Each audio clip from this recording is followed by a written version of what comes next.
Well, thank you for joining us this afternoon. It's a beautiful day. We've had an excellent time together so far. But I am going to pray, and then we'll get right into it. I believe it should be about maybe 30 to 45 minutes that we'll talk about this, have some time for some Q&A, and then we'll go from there. So let's pray together. Heavenly Father, I ask that you would join us this afternoon, Lord, as we learn how to take some of the present technology and services that are out there and try to leverage them for good.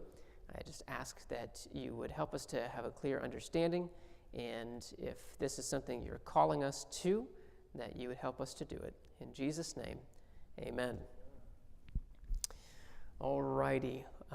Just for the sake of those who may be joining online for the first time or watching the recording, I'll just share very briefly. My name is Shane Hostetler. I'm the Associate Director for Professional Services, or sometimes we call it Creative Professional Services, at the North American Division.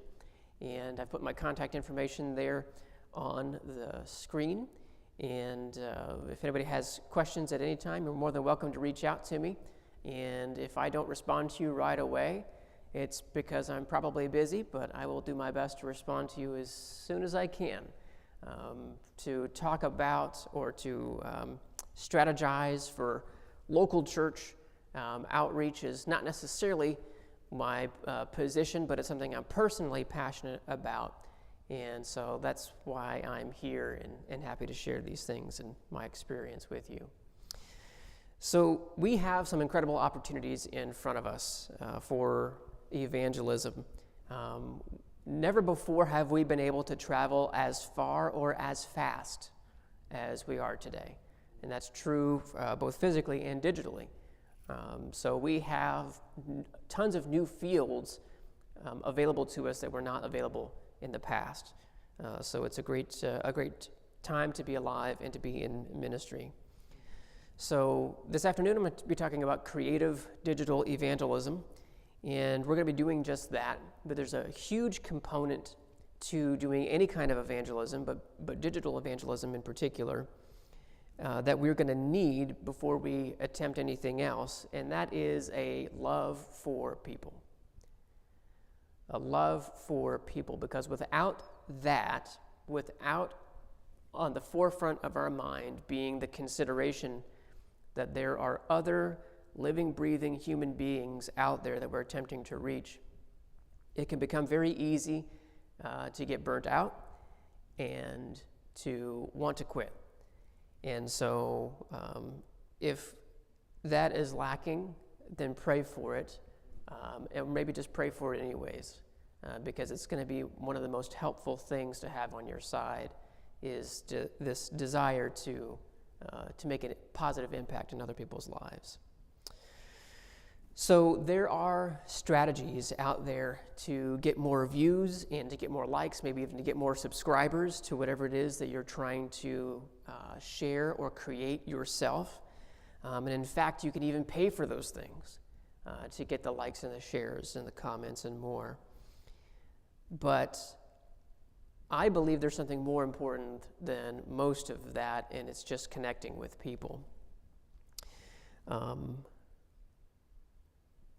Even if the content you're making is only impacting a small number of people, if it's actually impacting them, that's worthwhile. And I'll try to flesh it out maybe a little bit later, but essentially, when you do things like try to increase the number of subscribers you have, and maybe you can pay certain organizations to make that happen, you're not going to get people that are actually invested in your content. And so they're not going to engage very well with it. And that's why the content that you create is critically important. But trying to make those connections, even if it is with a smaller amount of people, is what's the most helpful.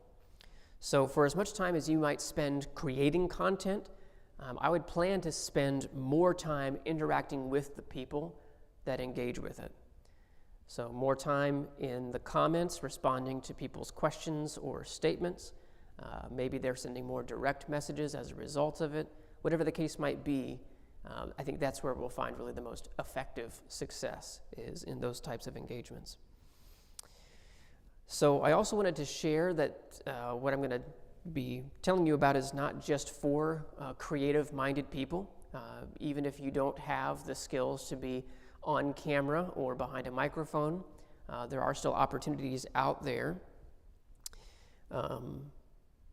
So before we go into talking about some of the specifics of YouTube or TikTok or those kinds of things, we do have tons of resources already available that other creatives have made that we can kind of tap into in Share. So there's a huge need for new content to be created that's unique and from you. I don't know if you've noticed this or not, but even in your own use of social media, maybe it's on Facebook or something, that as you're scrolling through, you may be more inclined to stop and see a video that someone you know in person, like that's in your community or in your friend circle. You'll stop and listen to content that they have made, maybe before you'll stop and listen to content that somebody you don't know has made. Because you're curious, why are they sitting in their car with their cell phone recording a video? What are they talking about? So that can be really helpful if you are doing those things. But if you're not comfortable with that, or if you don't feel called to it, there's other stuff we can do. So I've mentioned earlier today, but I have created a site, just digitalevangelism.info, where I've tried to pull together all these different resources, things that can be shared or how to share them. A lot of the various things I'm going to be talking about today are already there. Pastor was talking about he forgot his notepad. I said, don't worry, I took the notes for you. And that's where they are, is on digitalevangelism.info. You can go there and find those resources. I made one specifically. It says YouTube and TikTok resources. There's a button there, and that's what's going to have the highlights for today. So it's not just for creatives. There's a pretty awesome resource that I'm going to tell you about called Adventist Teams. And Adventist Teams is an application that you put on your phone or tablet. It's on both Android and Apple devices. And here's a scenario that we can consider. If you can imagine that you are an Adventist YouTuber, like you've got your own YouTube channel that you're trying to promote things on, and you release your latest video, but then within minutes, multiple people like it, watch the video in its entire length, and leave an original comment, like not a copy-pasted one, but something organic. What do you suppose is going to happen with that piece of content? It's going to gain much more traction much more quickly than anything else. And that is, in part, what Adventist Teams is. It's a place where Adventists can work like a team. Subscribers or creators or both? It can be both. So if you're a creator, you can get on Adventist Teams and you can put your content there for other people to try and kind of help boost it for you. But at the same time, if you're saying, I don't really want to create anything, but I'd be happy to help somebody else's, I know how to use YouTube, right? I've watched a video a time or two.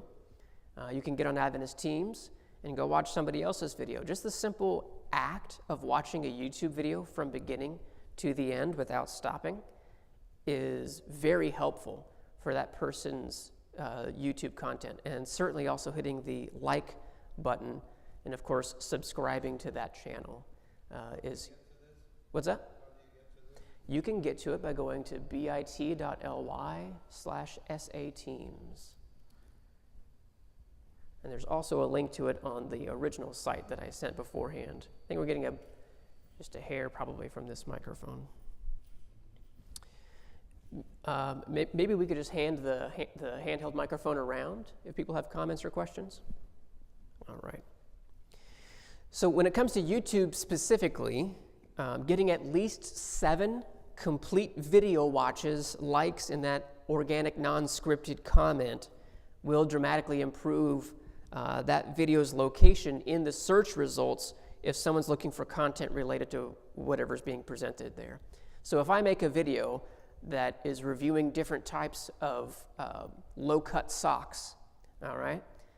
And that's something I'm just really personally passionate about, if that was the case. and somebody did a search for sock comparison, if I had a bunch of friends, or at least 7 of them, that could help me out by watching the video, liking and leaving a comment, my video may become one of the front page results because of them doing that. Yeah. At least 7, yes. Yes. So if you know 7 people, like personally, that can do that for you, fantastic. But otherwise, I might suggest getting on Adventist Teams and doing that. Now, there are other perks to Adventist Teams as well. Let's see here. So yes, it's following pages on Facebook and Instagram. It's also doing things they call them missions that you try to accomplish. One of them is called search and rescue. And that is if they're trying to get a particular YouTube video to go higher in the results. One of the ways that it is accomplished is if you search for a particular topic and then you find the video that handles that topic the best and you watch it in its entirety, it improves its results. So let's say I don't understand, you search for Daniel 2 Bible, okay? Because you're trying to figure out Daniel chapter 2. This would tell you, search those exact terms, Daniel 2 Bible, and then keep scrolling, keep going until you find this specific video that maybe was produced by Adventist World Radio, okay? And then watch that video in its entirety. The activity of you performing that search and then going through all of the pages, even if it's on page 20, finding that video and then watching it in its entirety will move it up in the results because it's saying, oh, when people are searching for Daniel 2 Bible, and then they go and watch this video specifically, it must be that this video meets their needs better than all the rest of them. It's all about algorithms. Yes, absolutely. And that's what Adventist Teams does, is Adventist Teams has a team of people that is sorting all of this stuff out so you don't have to, and it presents it to you in a fairly easy, like 1, 2, 3 step process. Take these actions and it will help somebody else. So again, this is one of those things, whether you're a creative or not, you can still be helpful. Maybe it's like, hey, I'm going to dedicate, 10 minutes today to going in and liking these pages or adding some comments or watching a few videos, and then let it be on its way. I will just tell you from my own personal experience of having it, it is something that can get old pretty quickly. Like, it doesn't seem very fulfilling to get on the app and then end up liking 3 Facebook pages, and it's like, oh wow, did it really help anything out or not? Maybe I just won't do it anymore. But it does, and it can really help. Yes, sir. We'll get the microphone so we can capture the audio. What you're saying is that the vast majority of videos never get a complete watching. That's why a complete watch gets the algorithm's attention. Is that pretty much it? Yes, yeah. A complete watch is probably one of the most effective things you can do for the success of a YouTube video. Yeah. Interesting. There are some tools out there. I can't name them for you. I've just heard about some of these things that, and they're working on more of them. Like, as you create content that it can, YouTube will tell you how long people are spending on a video, right? You've got a 10-minute video, it's saying average watch time 2 minutes. So people are dropping off at about 2 minutes. They're just leaving the video, like, I don't want this anymore.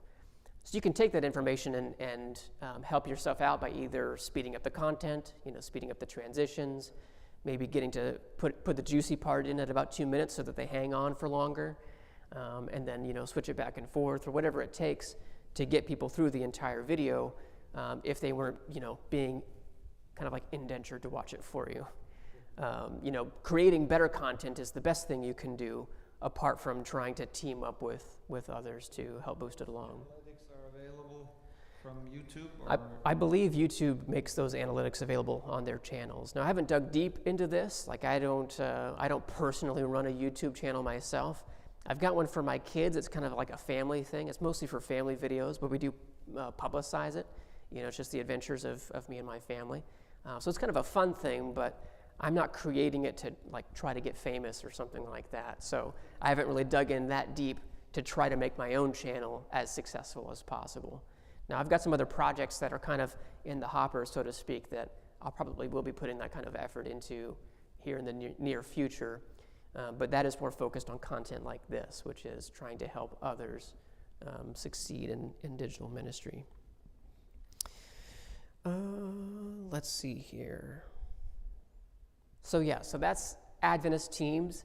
If you go to that website, the bit.ly/SA Teams, it's actually an invitation to join my team on Adventist Teams. And so there's like kind of a way that you can invite then your friends and they can be on your team. It sounds a little like multi-level marketing. It's not really that. Yeah, because there are some perks, like it tracks like points. You can earn points for doing things. So it does feel a little bit like, oh, what have I accomplished? Oh, well, I did get 700 points worth of activity today. And they do some additional rewards. There are some real life rewards that you can get because of your activity using the app that they've set aside for it. I think some of the top people will get like a trip to Israel or something like that in the next couple of years. So if that's your kind of thing, it's a great outlet to do that. Another helpful resource is the Adventist Digital Missionaries Facebook group. So it's a place where you can connect with other Adventists who are creating content. It's a private group. I think that you might be able to search to find it. You previously were not able to search it and find it because obviously it's just trying to get Adventists to work together. It's not for non-Adventists to join. So I do have the link to that also on that digitalevangelism.info page. So you can go directly to the Facebook group and then request to join if you're so interested. Yes, and the place to find it, yes, digitalevangelism.info, and I think I have it under social media resources is where you can find the link to go directly to that Facebook group. Let's see here. All right, so that's how you can help others that are creating content. So let's talk a little bit about how we can make better content to create it ourselves. So we need to talk about the audiences that we're working with briefly for these popular platforms. So we'll start with YouTube. 86% of viewers specifically use YouTube to learn new things. 86% are going to YouTube because they want to learn something new that they don't already know. And that's what makes YouTube the second largest search engine behind Google. So if you're not Googling something, you're YouTubing it, right? Because that's what you do, isn't it? Yeah. How do I change the spark plug on my specific X model car? Somebody's already made a video about it, and you get to watch it and benefit from it. Obviously, some are better than others, but that's what we do, and that's what the rest of the world does. So that's why channels that do things like share recipes or cooking demonstrations, they're really successful because they're helping people to learn something new.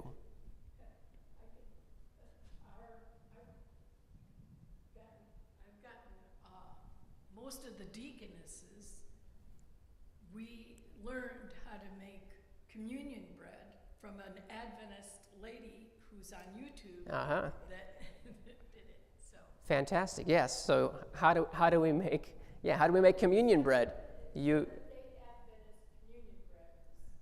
Was the title of it. So if you wanted to specifically search for our church, Seventh-day Adventist Communion Bread, somebody's made a YouTube video about it. That's fantastic. I love it.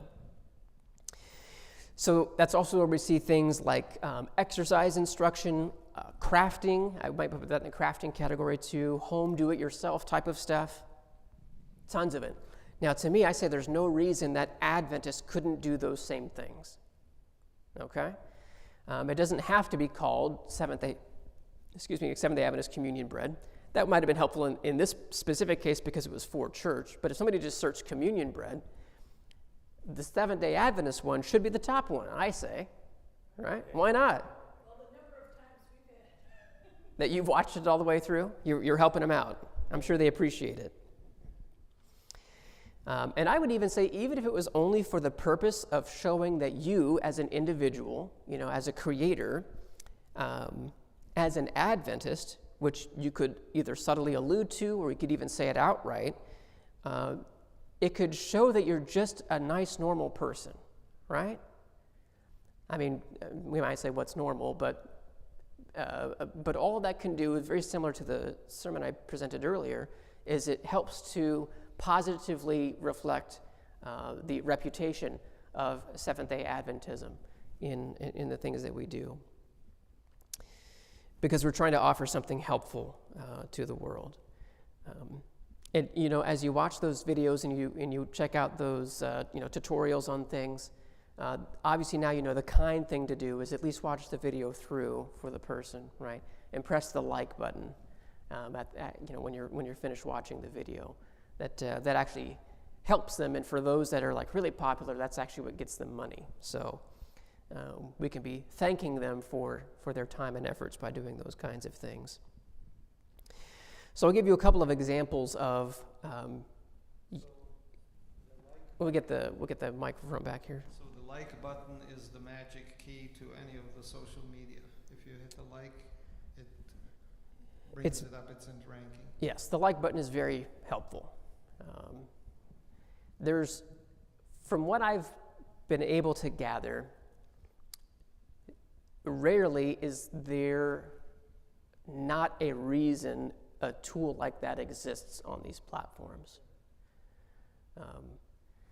TikTok varies slightly. They have like a like button, but it kind of also adds it to your favorites. And then they added a separate thing, which was like bookmarking, which kind of accomplished the same thing. It kind of puts it into like two different folders somewhat. Instagram also has a similar method in that kind of in the bottom right corner, there's a way for you to save a post. So liking it helps the post, but saving or archiving so you can revisit it at another time, that's the big helpful one. That's what really helps to get traction going on Instagram. But coming back here to YouTube, and sorry I didn't put the graphic up, 86%. My family has a few favorite YouTube channels that we like, and we often sit down and watch them together too, as a family, which is kind of a unique thing in our current time because for the most part we really discarded appointment viewing, right? Appointment viewing was when we're going to have this primetime show on at 7 p.m. on ABC, and everybody's going to stop doing whatever they're doing to go and sit in front of the television and watch that program. We don't really do that very much anymore. It's declined rapidly. We're either watching the recording of it later because we've like DVR'd it, or we're watching the summary that takes place after the thing. I'm a sports fan, so I like watch the summary videos of a soccer game or a football game, and I can consume almost the entirety of the game that probably took 2 to 3 hours to play through. I can watch it in like 10 minutes. It's not quite the same. You don't get the whole experience or whatever, but you get to kind of see the gist of it. So for these YouTube channels that my family likes, where we would say, okay, we're all gonna, we finished dinner or whatever, we're all gonna sit down and watch this latest video that our favorite channel put out. Most of them are about travel or adventure or just family kind of things. Like we're really just watching people go and do other fun stuff. Maybe they're going on a vacation, and so we want to see, well, what does that place look like? Or what are the types of fun things that they're doing while they're there? One of the channels is called Somewhere Divine, one of our personal favorites. But what we've discovered is that most, if not all, of these channels that have become our favorites are Mormon families. Now, we didn't watch it specifically because that's who they were, but they're being very intentional about creating content that is family friendly, right? That have decent moral values. All right, we're not afraid to have our children watch whatever they're producing. It's mostly just about enjoyment and being together as a family. And they also happen to be Mormon. And they're not afraid to share it, but it's also not the main point of what their channel does. So maybe they'll mention, that we're off going to church today, or, so-and-so in our family is getting married, and here's us, doing some of the stuff at the wedding reception. So I just find it kind of interesting. I think they're certainly being very intentional about trying to normalize the people that are a part of an organization. And I think it'd be Somewhere Divine. Yeah, Somewhere Divine is the name of the channel. The family's last name is Divine. So the same spelling, or is it? yeah, Devine. Mm-hmm. So again, and it doesn't even, for me personally, having known, well, that was close. Whew. Having known that, that they are a Mormon family, doesn't, because I now know that, I didn't unsubscribe from the channel, right? Because that's not the main point of whatever it is that they're doing. The value that they still bring to us viewing it is still there. So it doesn't discredit it. So again, I think that's the type of thing that we could do. If we're producing good content, whether we're Adventist or not, is not going to negatively impact our viewers, probably for the most part, and also helps the perception of our church, of our membership. So all of this only works if we can be decent people, right? If we create a channel that is abrasive and combative and is negative in spirit, and then say, oh, also, by the way, I'm Seventh-day Adventist, it will have a negative impact, right? So that is what we have to completely and 100% avoid. So we're not going online to fight. We're not trying to prove yourself right or be debate-oriented. Instead, we should be winsome, friendly, kind, human. All right? I think we'd win a lot more people over this way. It'd help them to be much more open for if, in passing, we said, you know what, our family has really enjoyed this great little book called Steps to Christ.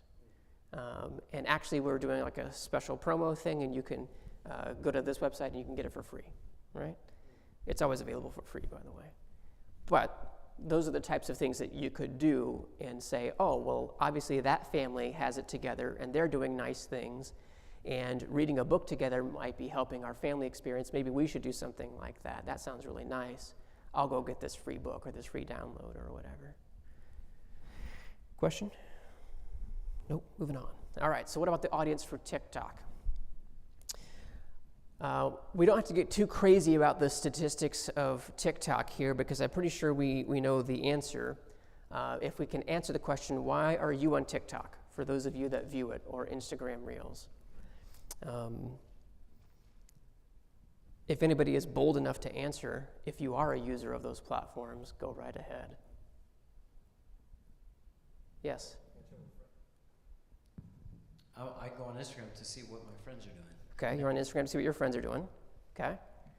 Anybody else? Anybody else want to answer specifically about TikTok?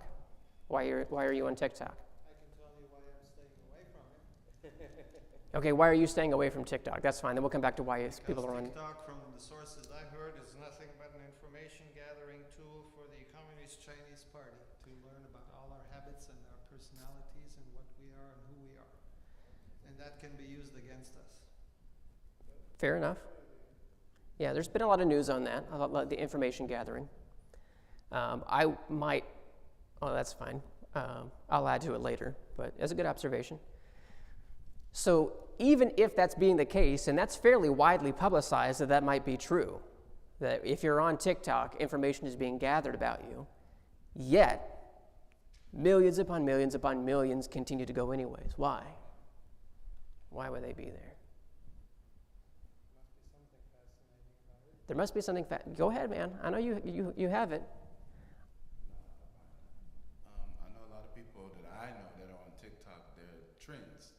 They want to see what the newest trend is. Okay. So then it allows them to stay current and update with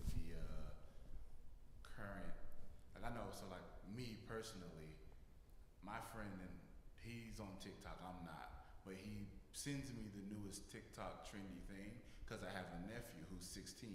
So then when he comes to me, I don't sound like I'm the outdated uncle that knows absolutely nothing. Okay. So like I can still relate and still talk to my nephew, even Right. though.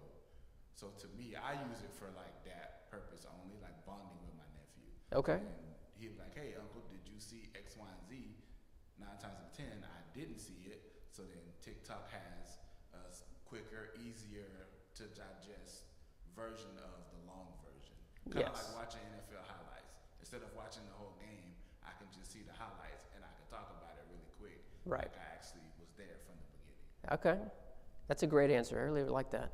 I would say by and large, people are on TikTok because they want to have fun. Right?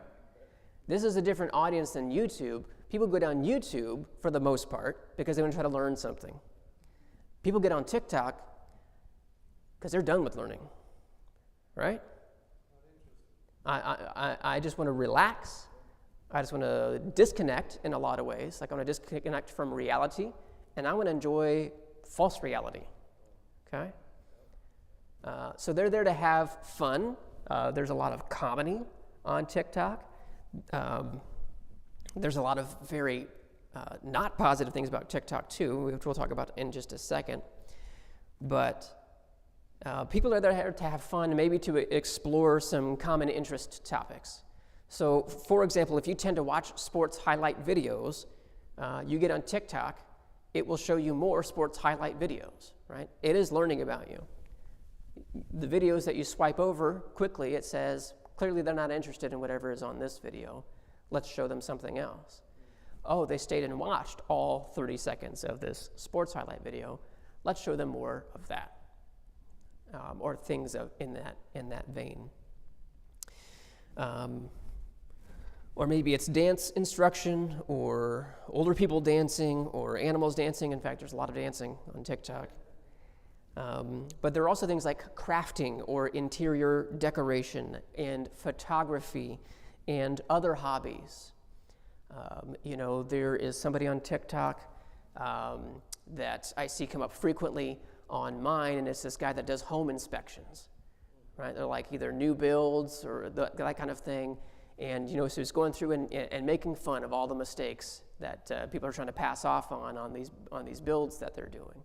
So it's just very interesting. Like, that's not something I get to go and do any other time in my life, right? I don't get to go and ride with a home inspector doing new home builds. And now I get to see it from his perspective, and he's walking around the whole house, and he's pointing out all the things. And it's like, boy, if I went to go and, buy my own home, maybe these are the things that I could look out for. So also just kind of strange stuff. Like, that might not do anything for anybody else here in this room, but it's interesting to me for whatever reason. And the guy's pretty popular because of it. Gets a lot of views there. See, it's funny. To me, that's why I don't get TikTok like that. Like, I wholeheartedly agree to have fun, but I guess I'm from the era. I'm still like the tail end of the era where if I wanted to have fun, I would go do whatever it was. Right. So, like, to me, my perception of, I get the watching people go on trips. It's like, I might as well just go schedule a trip for my own family. Like, I'm the type, like, I'll go and forget to take videos and pictures because I'm actually living in the moment. Sure. So it's like, I forgot to take a picture of that Yeah. because I'm actually doing, like, I guess I don't know how to separate the digital imprint of me from the actual because I like to be actually there. Yeah, which is fantastic, and there's nothing wrong with it, not in the slightest.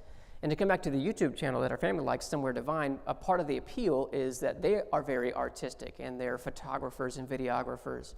And so they might go on a trip, and even it could be somewhere like local in the U.S., and they're talking about like the places, like this particular photo, like the shot that they got, and it looks really cool, and if we were able to go and do that ourselves, like, what a great family photo that would be. So we're watching it for that too. It's like, yes, we're planning to go and really do it ourselves in person, but we got to see what that person experienced, and maybe we want to try the same thing they did, or maybe we want to avoid the thing that they did and wasted their time on. I had a friend, we were out on a boys trip when we went to Atlanta,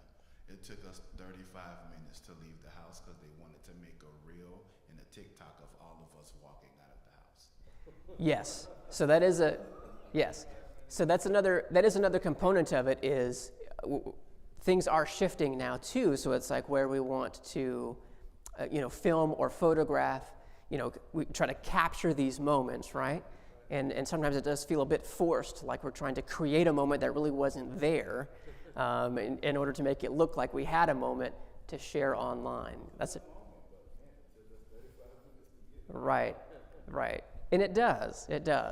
I mean, this is my camera. I take it almost everywhere that I go. I recently went on a trip with my son out west, and it was his birthday, and so that was a big component of it was, I wanted to capture some of the video to put this story together, and it'd be something he can watch for years and years to come, which we've done with our other family videos.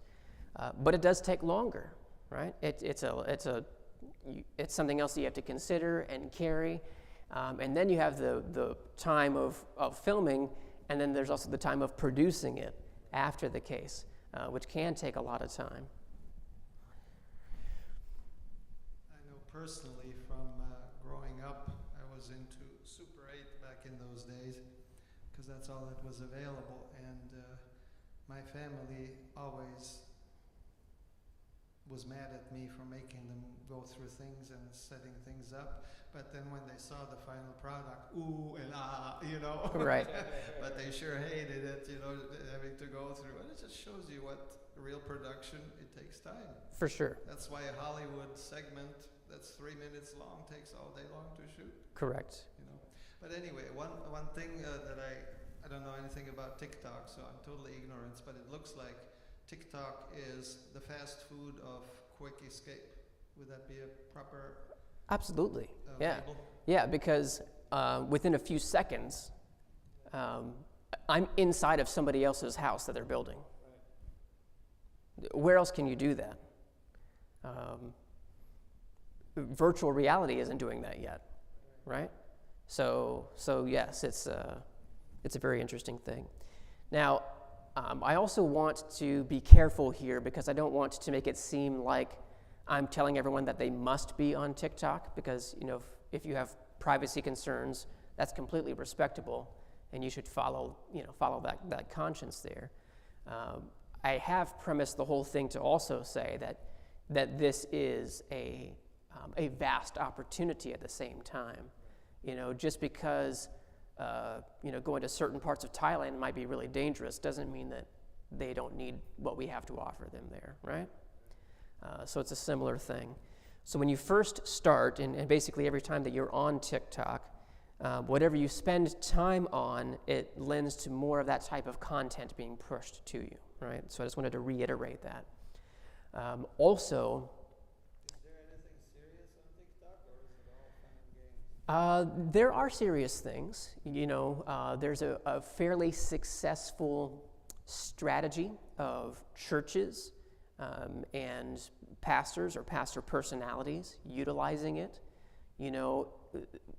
Because the videos are very quick, it can still tackle subjects or topics that are needed. Putting a title on the video of, basically dealing with loss or dealing with tragedy, or like how to cope with something, like that's something a lot of people experience. And if you can give them some helpful advice in 30 seconds to a minute about that topic, that has great potential to get people to watch that whole video, or then subscribe to the rest of the content that you have, or to link them to your YouTube channel where you have longer form content on other similar topics. Can you create channels on TikTok? Yes. Yep, free and easy. Yeah, absolutely. So again, the thing to consider is audience and content that they're looking for. If you are saying, I am going to go down there and I'm going to talk about, I don't know what the thing it is, I've used the sock example before, I'm trying to come up with these on the fly, but something that is just really not relevant to anybody. You should not expect success in that regard. We need to try to be intentional in taking the things that people do have some interest in, and maybe at some point weaving in some spiritual component to it, or try to tackle tough topics that people deal with on a daily basis and say, and be able to show that the Bible or Jesus or a relationship with God offers a solution where maybe you haven't found one before. You know, if you've been struggling with, I don't know, tobacco addiction or drug addiction, and no other program has worked for you, maybe you ought to give these something or another a try. So if I understand you correctly, the demographic of TikTok tends to be the younger people? Absolutely, yeah. And I don't have those numbers here, but... Since they are the ones that are vastly and in great numbers leaving the church, that would obviously be a perfect target audience for anything spiritual. Am I correct? Sure, absolutely. If you can catch their interest. Yeah, and you can even be as direct as you wanted to in some of those regards. Hey, why are you leaving the church? You know? And maybe you don't even have to offer the solution, just ask the question. Like, it might be fairly easy to have pastors sit here in front of empty pews and you say, hey, I'm here at church and nobody's here with me. Where are you guys at? What has happened that you've decided to leave? Let me know in the comments. And just engage with people in the comments. And just let that go and do whatever you wanted to do with it. So when you first start TikTok, what I'm about to say here, there's a few things. Number one, whatever volume you have on your phone turned up at that time, that will be the audio level at which some content will play. Okay? Fair warning. Because when you first open the app, it will immediately, even from the very first time, begin playing a video. Every time you open the app, it does that. So get into the habit of turning your phone volume down and then opening the app. Because until you've gone through some time of using it, there is no filter, right? Obscenities are not bleeped out. There is also very questionable other pieces of content. And so watch out for that. The practice of swiping quickly is the method to take to avoid those things in the future. And if that is in and of itself feels like, I question whether or not I'll be able to deal with that, then just don't do it. Like, just don't get involved in it if that's going to be problematic for you. And also watching out for things too, like the amount of time spent there, producing versus consuming. If you feel like, boy, I do really enjoy these home inspection videos, and then sure enough, it's been an hour or 2 hours gone and I haven't done anything else. That's also problematic. So just try to set yourself up with a few boundaries or tools to help watch out for that kind of thing. But again, if the intent is, I'm going to go there to try and create, you might be able to avoid a lot of that. Does TikTok have the same rule as far as 7 complete views? It moves you up the rankings, or they use something similar? Yeah, I don't know for sure. The algorithm is slightly different. It does, for whatever reason, at least at its beginning, and I think it's kind of the case now, there's a greater chance for virality, we might call it, with TikTok than with YouTube. With YouTube, you have to be very intentional, and you got to get the 7 to 10 people, and you got to make kind of almost like these stars align to really get it launched. But with TikTok, it's very possible that it might just happen to put it in front of somebody's, on their feed as they swipe through kind of randomly. The biggest key is that you make something that people like. The content just has to be good or meaningful to someone. Because if they do stay and watch, yes, that helps. Certainly, if they double tap the screen and it likes it, or they press the extra button to archive or save it, I can imagine all of that only helps as well. So would a strategy for the social media, Facebook, YouTube, TikTok, or whatever else there is, right? Would it be a smart strategy to start out with shorter things, like 5, 10, 15, 20, even 30-second things that get complete watches, and then gradually increase, in other words, create a addiction, for lack of a better, more positive word, and have them get into things that you can eventually extend, like to 45, 1 minute, 2 minutes, 3, 4, 5 minutes. In other words, kind of build build a following? Yeah, Would that be a definitely. smart strategy? Sure, definitely. You know, one of the strategies that happens quite a bit on TikTok is people create multi-part posts. So they'll say, this is going to be a 5-part video. Here's part 1. Well, the only way for you to get to the next part is, presently it's at the bottom left. You have to click on like the channel name or the user's name, and then you see the other videos that they have made. You know, if you finish part 1 video and then you just scroll on, you're going to go to somebody else's video entirely. So by making it multi-part, you force them to go one step deeper and onto your channel. Now, once they're there, it's a little bit like Instagram. I think there's a spot where you can maybe put like a URL, like if you wanted them to link to a website, you could have them do that also. So yeah, that's pretty big. Now, you also need to be careful with it when doing stuff like that, because people can also find it really annoying. You know, you need to title it very clearly. You know, if I see a part 1 of something and I want to see part 2, but that part 1 video was actually posted like a month ago, so when I go on to your specific TikTok channel and you've posted 16 videos since then, now I have to go back through and kind of dig to find part 2 of whatever this video was.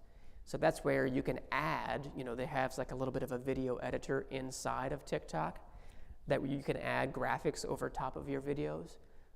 Just label them very clearly, and that will help from angering your potential followers. Something else that a lot of people do as well is they post short snippets of things, you know, again, 30 seconds to a minute, and they're saying, if you want to watch the whole video, go to my YouTube channel. And here's the link to my YouTube channel, or here's the thing to search to find my YouTube channel. And again, that's where on YouTube, a lot of these people are doing it because if you get enough followers and views and that sort of thing on YouTube, you can get money from it. You can be monetized. But in the case for doing things for ministry, it could also be helpful to have something like that, where you're just trying to get them onto the YouTube channel or onto a website, or to try and sign up for Bible studies.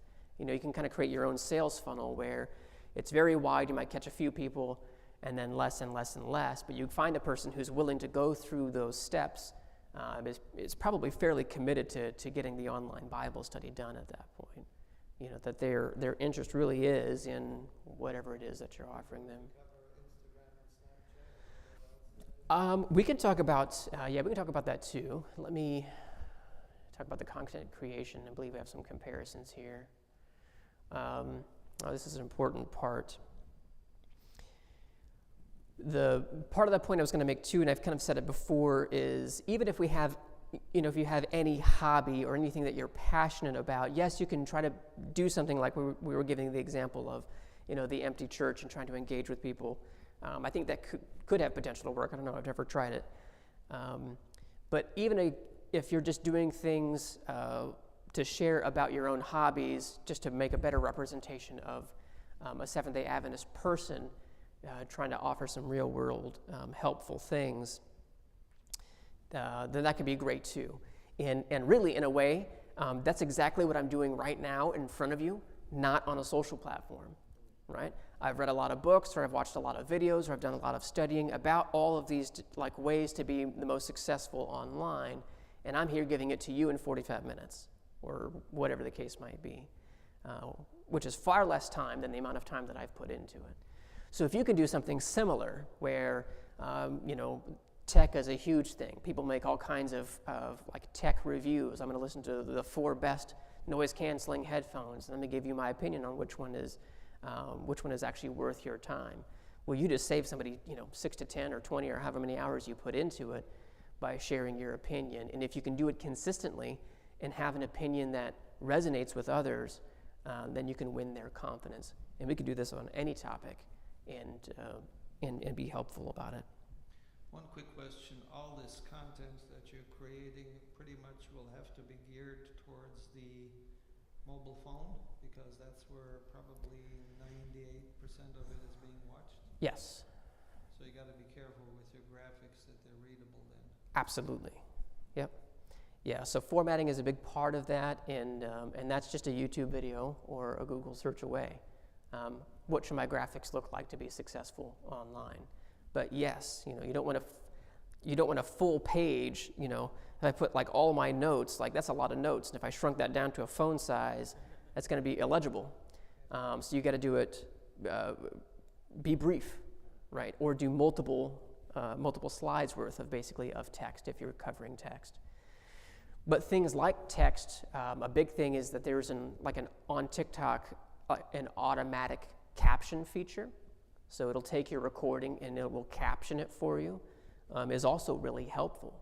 That can really gain or help people stay with your video, specifically if you use interesting words. If you can expand your vocabulary a bit, that can be helpful too. Let's see here. So I think we've kind of covered the back and forth of either doing things that are common interest to be able to try to help build or participate in community, and also doing things that are more overtly spiritual. One other curious question is about content creation. If you want to create a ministry and you're completely unknown and you're a nobody in that field, in order to create a following, is it a wise strategy to start with something non-religious and then gradually shift, and as you gain more subscribers you eventually end up into the ministry part of it? Are you following me? Yeah, I think it's totally reasonable. Again, these platforms are meant to create and connect communities, right? Facebook has gone through many iterations over the past. The way that Facebook advertising worked has changed dramatically from beginning until present. It used to be, as a Facebook advertiser, which I did, you could be very specific with the type of people that you want to advertise to. I could pick and choose, religious preference. If I wanted to try to put something out to promote like a resource that we have for Seventh-day Adventists, I was able to choose people who had an interest in Seventh-day Adventism. So it's like I could target my advertisement. In this case, it was a positive thing because I'm just trying to share helpful resources with my fellow Adventist friends, and I don't have any other network in order to accomplish that. But that's being changed because of things like privacy concerns, that some of those things are being rolled back where you're not able to do that any longer. And part of that is that they're trying to encourage, and I'm not necessarily buying all the wholesomeness of it either, but trying to make a better face for social media, where if it's not something that you're interested in, then it may not show it to you outright. Like, I can't forcibly show you something that you just really have zero interest in, if that makes sense. Basically, what I was thinking is, let's say I want to start with joke of the day. Obviously, they would all have to be clean jokes. For sure. But create a following with joke of the day. Eventually, create jokes that are church or believer or religion related, and then from then on, create jokes about certain things in the Bible, and then maybe get into some discussions as to this and that, and eventually end up with the 2300 days in 1844, etc., etc. Yeah, I mean, you might be able to. Dreaming, or is yeah, this... it would be quite the process to get from one thing to the other, because again, you're trying to attract people. Like, if I'm following the guy that's doing home inspections, and then one day I'm watching one of his videos and he just stops and he sits down on one of the steps and says, let me tell you about the Bible. Now, to me as a Christian, that may not be that big of a deal, but to others, it's be like, that's not why I'm here, right? I'm not here for you to give me a lecture on anything. I'm here for you to show me the bad piping that they did in this thing, right? So you want to be careful about stuff like that, about being, relatively upfront. It could just be clean jokes. I mean, and there might be a whole audience for that who could really appreciate it, because there's lots of jokes that are not clean on TikTok. So if you could do that, that'd be great. And then maybe you could say, I'm coming out with a clean joke book, or, one of the big reasons that I am all about making these clean jokes is because I'm a Christian, you know. And then you could just talk about your Christianity, because at that point maybe they've already connected to you as a person. So you're not trying to like pull one over on anybody. You're just kind of letting it more organically. You know, we have this hard time saying evolve in the Christian church. It's an actual word, but you know, for it to develop maybe is another word I could say. Okay, so let's talk about some of these differences then, just summarize a little bit. So the type of content. Oops, we want to go back here. It's not letting me go backwards. There we go. It'll get there eventually. Connect communities. Now it switches for me. Perfect. So with YouTube, you can do short videos on YouTube or very long ones, right? You can get the 30-minute to 1 hour videos going on there if you so desired. With TikTok, it's primarily aimed at short. Now, they've been adjusting this. At the very beginning, it was 1 minute or less. Then they expanded it to 3 minutes or less. And then just recently, it's now you can have something up to as long as 10 minutes. But again, because the platform started off with 1 minute, those are the videos that are most successful. Because people are trying to, again, it's like an escape thing, or I'm just going to do this quickly, like what can you show me, you know, as soon as possible. And so those are the videos that are really the most successful.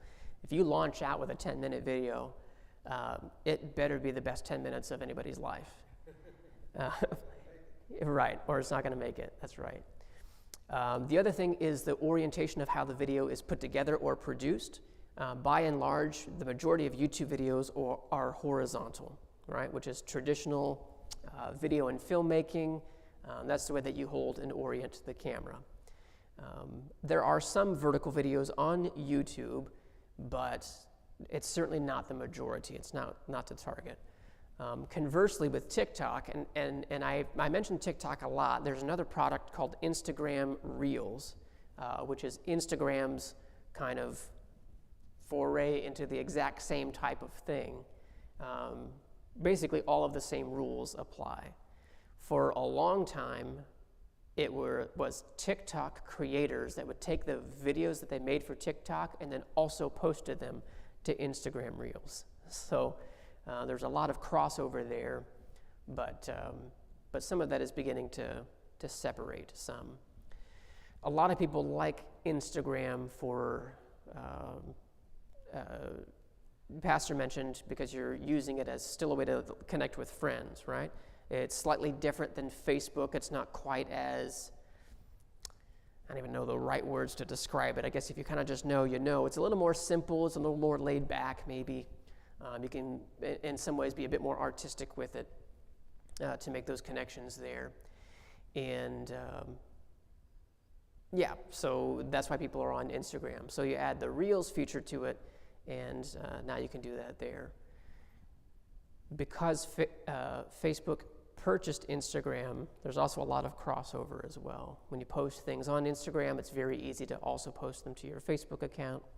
So the same thing happens with Reels. You can put them in both platforms, both Facebook and Instagram at the same time. Basically, give us a rundown as to what the difference is between Facebook, Instagram, and Snapchat. Facebook has been around longer. It has the largest number of people, but also the widest age range and more of people that are older. Instagram has less people than Facebook, but they're younger in age. And then TikTok, I'm not sure what the numbers are. It might rival Instagram at this point. There's been a huge influx year over year on it. But again, it's probably even than younger people primarily. Snapchat probably fits in less. It's, it's risen and has fallen in a variety of ways. To me, it's completely fallen out. I never use it personally. I know that there are people who still do. And they made a pretty big attempt to try to gain some traction back. They were actually offering some pretty big monetization for their short videos. They had a product that was very similar to TikTok, and they were offering big money. I think it was somewhere upwards of $1 million a day, and it was based on viewership. Like if you submitted a video and you got X number of views, they paid out. And they were paying big money for like a month or more. It's like $1 million a day for a month or longer. So they made their try. If they didn't succeed in getting any back, they certainly didn't get me back as a 35-year-old. So maybe they had better success with other people. How does social fit into the overall scheme of things? Truth Social? I don't know about it. That's Trump's platform to Twitter. I'm not there. Okay. That's all I can say about it. Because Twitter, a lot of people, a lot of conservatives got ticked off at Twitter censoring all kinds of Sure. contents that they found relevant and Right. was basically covering up the truth.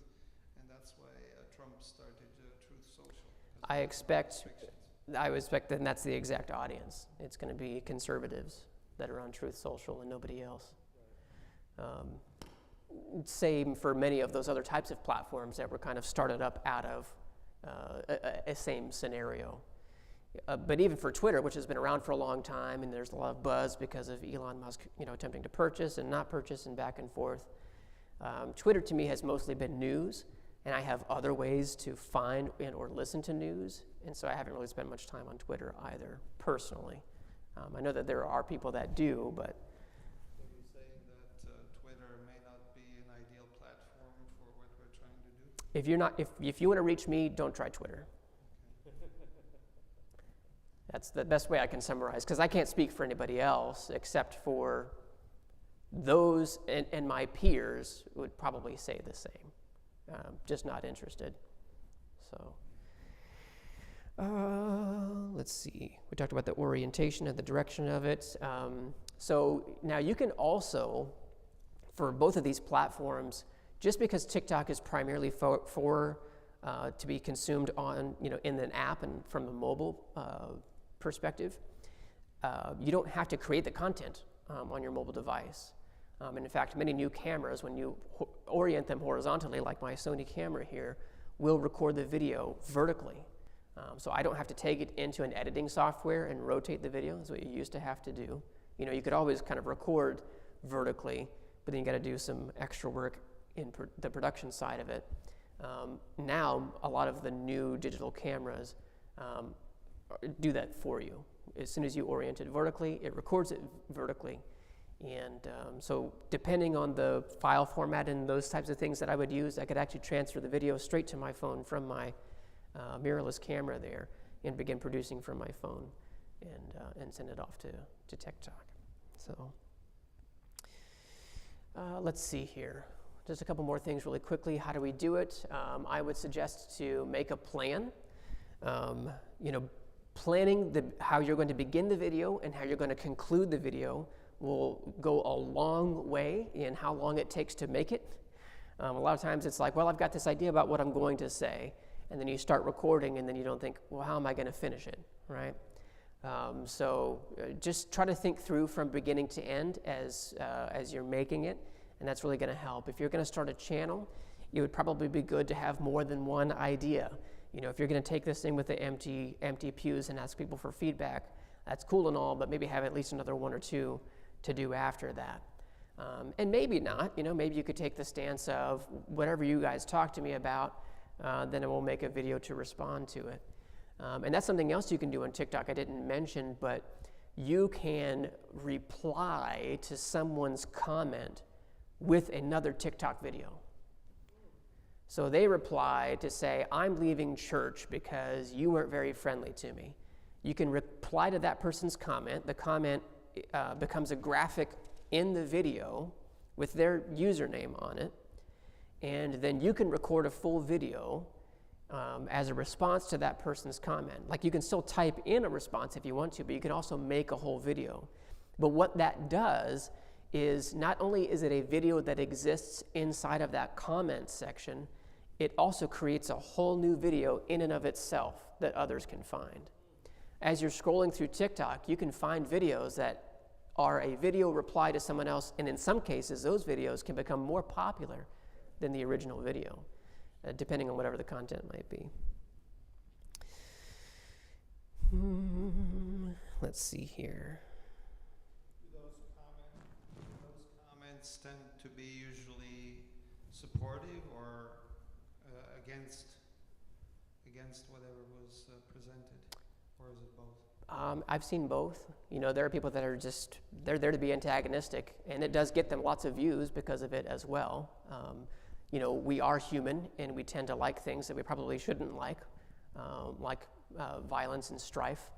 And so that's what happened. There's a guy on there who also has a YouTube channel, and basically his whole thing is he goes into stores with a friend, and they just film walking around in the stores. People don't like to just be randomly filmed, and so usually management comes out and they're asking him, like, why are you filming? And that's basically the whole premise of the whole channel, is to see this guy and his interactions with people that are trying to confront him about recording in public spaces. Amazing. It is amazing. It's millions of views. Which basically gave me the idea. The reason I asked that question is since some of the comment or reply videos tend to be more popular than the original, is it a wise strategy to come up with a team that produces a segment, content A, and then have somebody immediately do content B, which is somewhat, what's the word, contrary to the first one. In other words, we're both working together to achieve the same goal, just to increase the ratings. Is that a smart strategy? I've never heard it before, but it may be worth a try.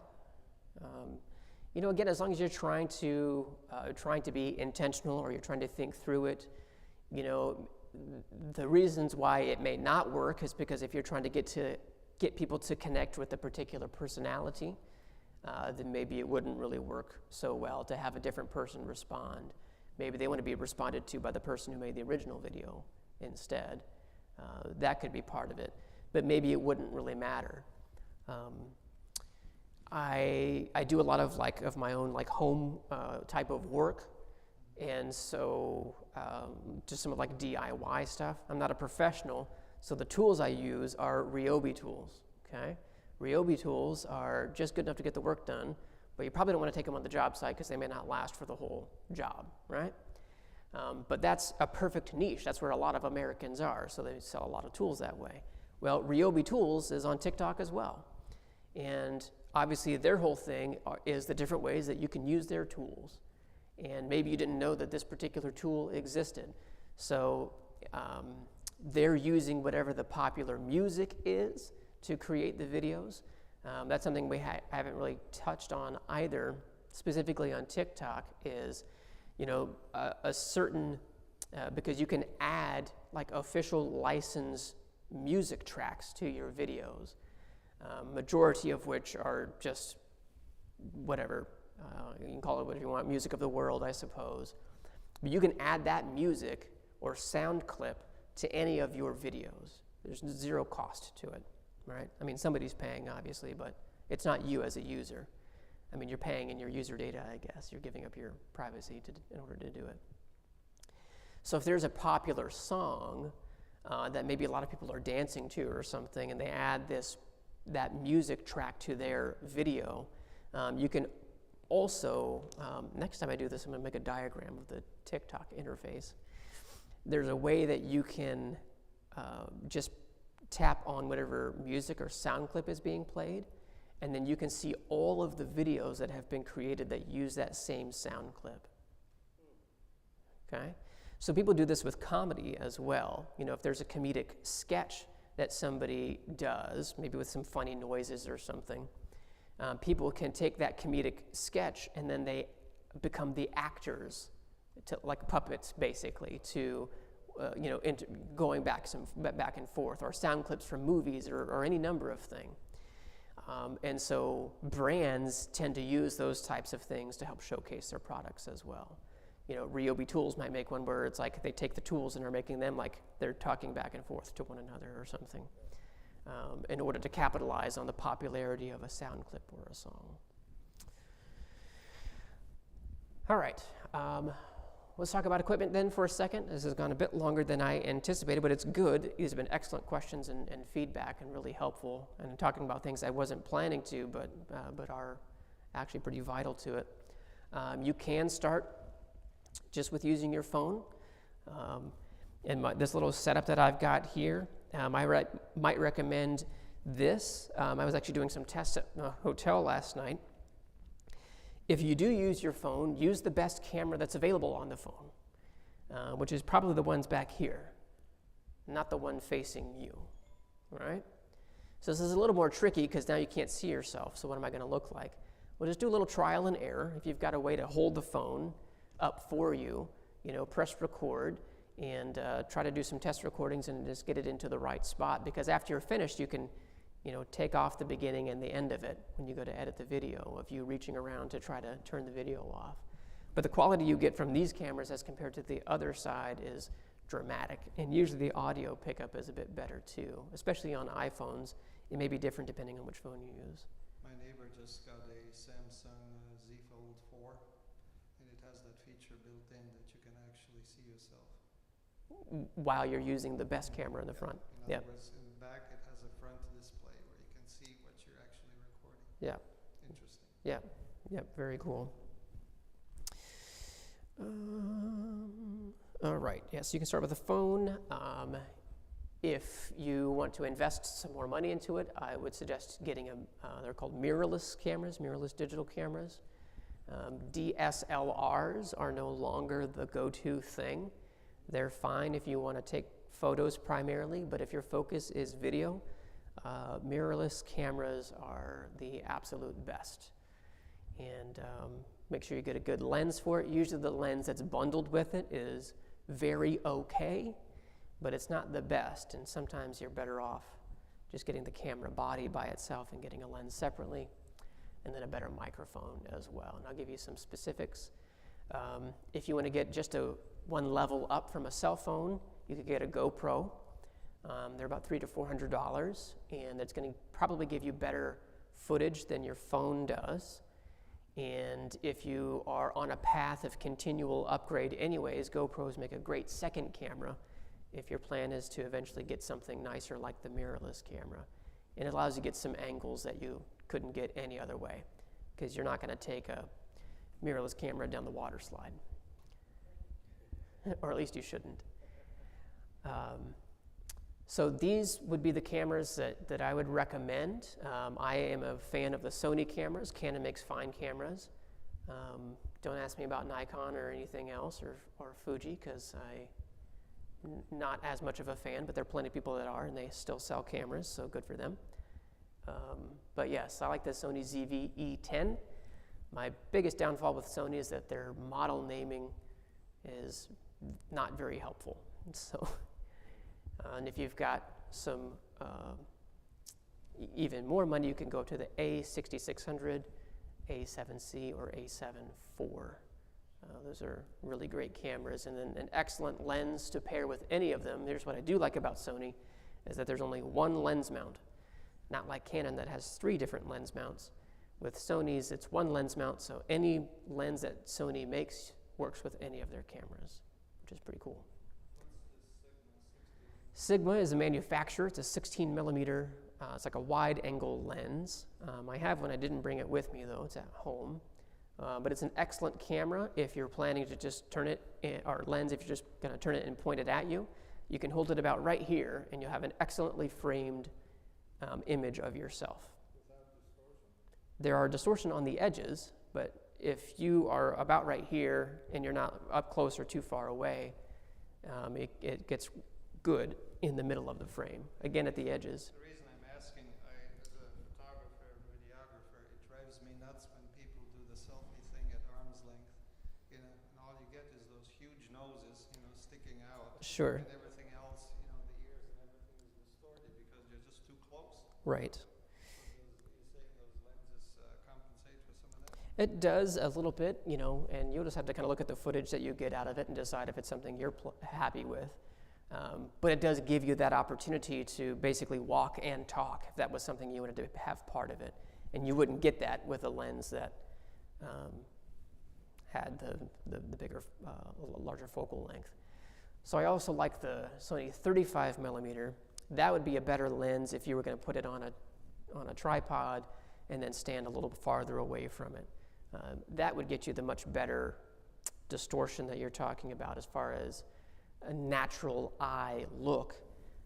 But both of these lenses will give you that blurry background because the focus is very sharp, the depth of field is very narrow, so the things in front and behind you are blurry, which a lot of people like right now. That Sony one also has the OSS's optical steady shot, so as you're moving around, it's a little bit better about handling some of the bumps you might take and kind of smooth it out. I will say though, if that's really your ultimate goal, I have never seen anything smoother than what GoPros can do. Unless it's on a gimbal, like you've got a camera on a whole stabilizer rig or something like that. The GoPro stabilization is fantastic. Yes, ma'am. So for us doing the video and streaming and that, what's the best camera? Yeah, so now when you're talking about like streaming a church service, Yes. I would say that goes into a whole different category. You know, for this, like these things I'm talking about here is primarily if you're doing like, I'm gonna talk directly to the camera is my audience, and that's gonna be the focus. That's the way to go for these. For doing things, you know, in a church setting, there are some more like professional camcorders I would probably point towards. Or there are, depending on, you know, budget and that sort of thing, you can also get some remotely operated cameras. They call them PTZ or pan tilt zoom, but you need to invest fairly substantially to get good quality ones. Otherwise, it's not going to look very good, which is worse than having nothing. So, but yeah, so those are different recommendations I could make for that too. You can use these cameras like this, but it's not necessarily what they were made for. You kind of have to add some other parts and features to make them run constantly. Like these are built to run on batteries, not to be plugged into a wall and operated. So you have to get like third-party stuff, which I have and I use, and you can do it, but it adds a bunch of extra cables and some uncertainty at times. Now the image you'd get out of that is amazing. It's really, really good, even for video or for live streams, but it's a little bit more cumbersome to operate. And I gotta throw this out there too, because any video with bad audio should be a video that does not exist. Because what do, so it's set to automatically come out. When you're watching a YouTube video, how often are you sitting down, staring at the video intently, not doing anything else? That's pretty rare. So in order for it to succeed, the audio needs to be pretty good. So these are a few options that are better for microphones. So the top one, the Rode Wireless Go, I have a similar product here that I carry with me. It's by a different manufacturer called Deity, but it has, basically it's just a wireless setup in here. So this end I would plug into the camera, and the other end I could either clip to myself because it has a microphone on top, but this looks a little cumbersome, so I've got a little lapel mic here, or I can plug in my shotgun microphone to record wireless audio to my camera.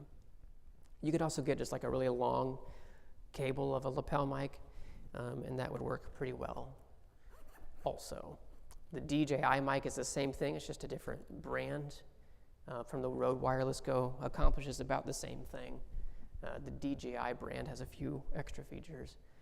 And then the Rode Video Micro is actually one like this right here. You know, and you could set it on the camera. In my case, the mount would be over there. So if I was standing not too far away, that would dramatically improve the audio that I would get by looking right at the camera. And you can use these for your cell phone as well. You need a couple of adapters that they make and sell. I wasn't able to grab one before I got here, but then you could, in this case, plug that microphone into here. This is actually a little holder. You'd probably use a different, the attachment that it comes with. But then this could face you using this better microphone. You could even stand back a little bit, and you could make some pretty nice videos for relatively low budget. I think all of that together was maybe just over $100. And the other piece that's not there that I was not able to find is about $15 would be the only other thing you would need to make this particular setup, minus the phone, of course, that you already have. So yeah, there's that. And again, I've listed all those things on that website I gave you originally, so you're welcome to go back and revisit those anytime that you like, or my contact information. You can, if you see something and you say, hey Shane, what does this do? Or is this anything good or not? I'd be happy to, of course, when I'm able to respond to that. Quick question. Where does podcasting compare to your social medias that are more visual? Yeah. And in the context of religious organizations trying to build a following and reach their local area? Yes. So yeah, podcasting is kind of its whole other thing. It's all good. There's lots of different things, actually. There's podcasting.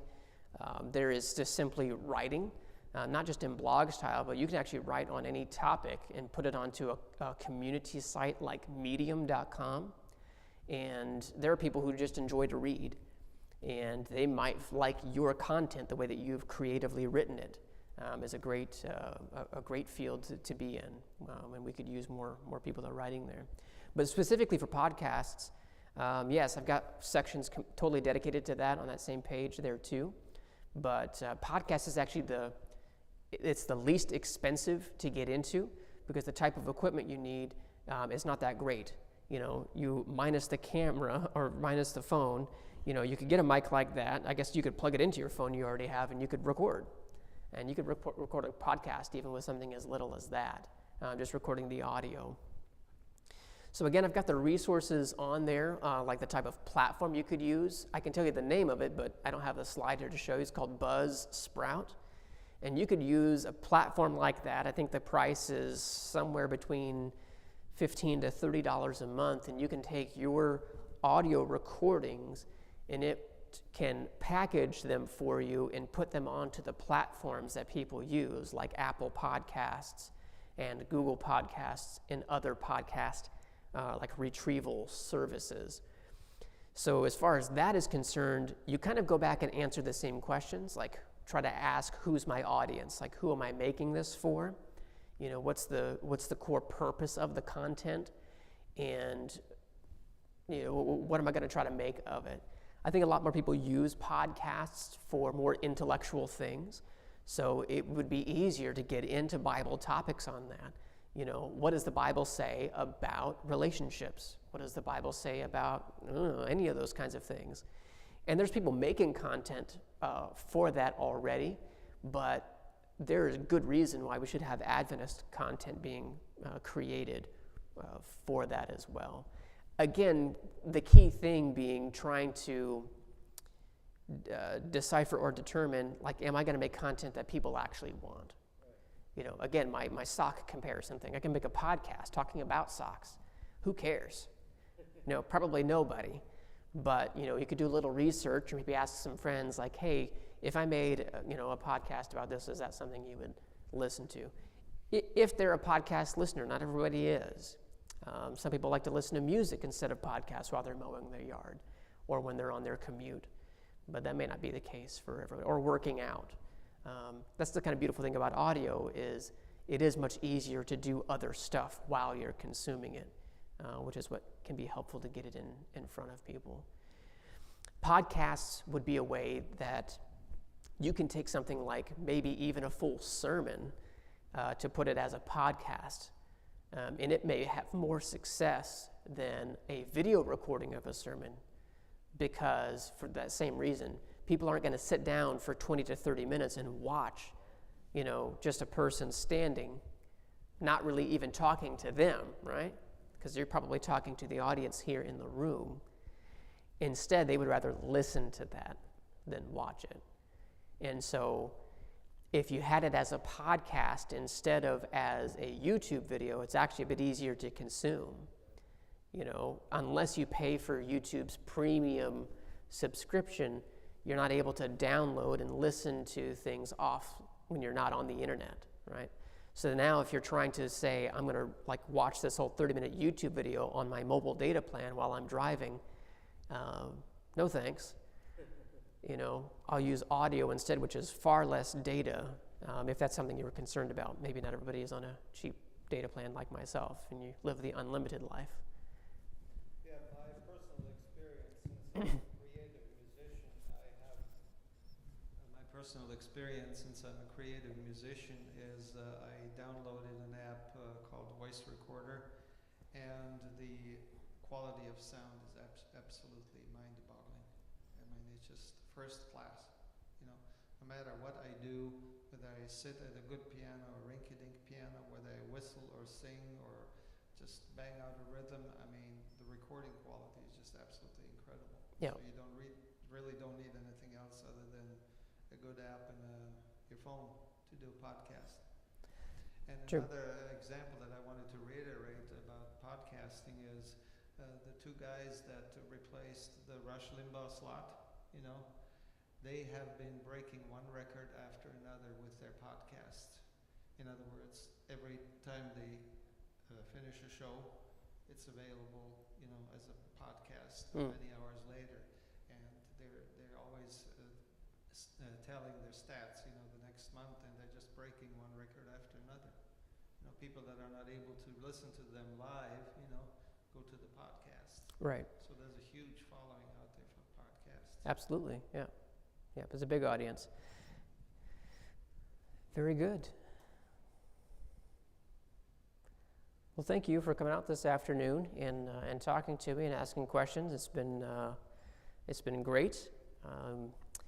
And again, you know, if you have other questions, I will do my best to respond to you, but I would also encourage you to check it out.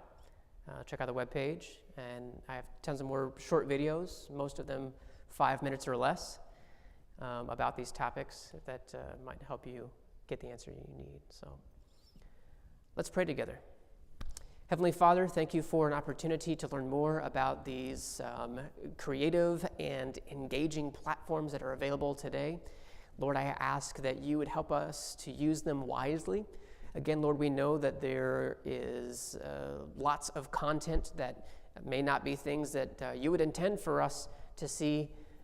And so we just pray that you would shield us from the negative sides of the internet and help us to be a light to it instead.